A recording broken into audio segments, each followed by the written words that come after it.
Isaac ने आइंदा हुकूमत के लिए मिनी बजट का इंदिया दे दिया। जो भी नई हुकूमत आएगी वो फाइनेंस बिल में तरमीम कर सकती है। अगस्त तक हमारे पास वक्त है और इलेक्शन वक्त पर होंगे। IMF के साथ तमाम इक्तिसादी जायजे का वक्त गुजर चुका। नवा इक्तिसादी जायजा नवंबर और 11वां इक्तिसादी जायजा मई में होना था। IMF की तमाम तर पेशगी शराइत पर अमल दरामद कर लिया गया।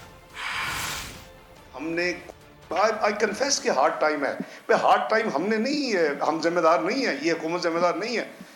आई अश्योर यू कि हमने कोई ना इलेक्शन को सामने रखा है। इलेक्शन हो गए almost, we have from today we have couple of months. जो वो उसको जिम्मेदारी मिलेगी। हाँ, इट इज़ देयर प्रोगेटिव कि अगर को आता है तो चेंज करना चाहे। बजट अमेंडमेंट तो हमेशा होता है। आपने देखा कि 2018 का बजट भी जो उस वक्त PMLN की गवर्नमेंट छोड़ के गई, उन्होंने फिर चेंजेस किए आने वाले लोगों ने। ठीक है, it is their prerogative, they should change, लेकिन डायरेक्शन ठीक होनी चाहिए। और साइड लेटर में कि अगला रिव्यू होगा first week of November, then 10th review होगा first week of February, and 11th review जो लास्ट होगा वो होगा first week of May.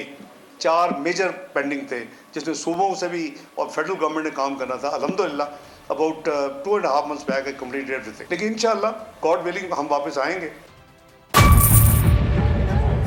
Budget 2023-24 की सबसे बड़ी ट्रांसमिशन बोल एक मर्तबा फिर सबसे आगे।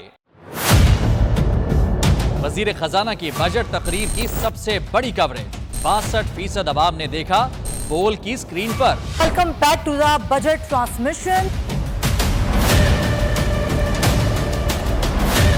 सबसे बड़े पैनलिस्ट और रिपोर्टर्स की बड़ी टीम ने बजट के लम्हे लम्हे की अपडेट से किया बाखबर अपनी आवाम को। गुजरात रजाक में यूं कह रहा हूं कि एक तरफ ये ख्वाहिश है कि लोगों को रिलीफ दी जाए, क्योंकि इलेक्शन सर पर है, तो कोई ऐसा बजट दे जो पॉपुलिस्ट हो। क्योंकि बोल रखता है खबर के हर पहलू पर नजर। बोल है सबसे आगे सबसे पहले।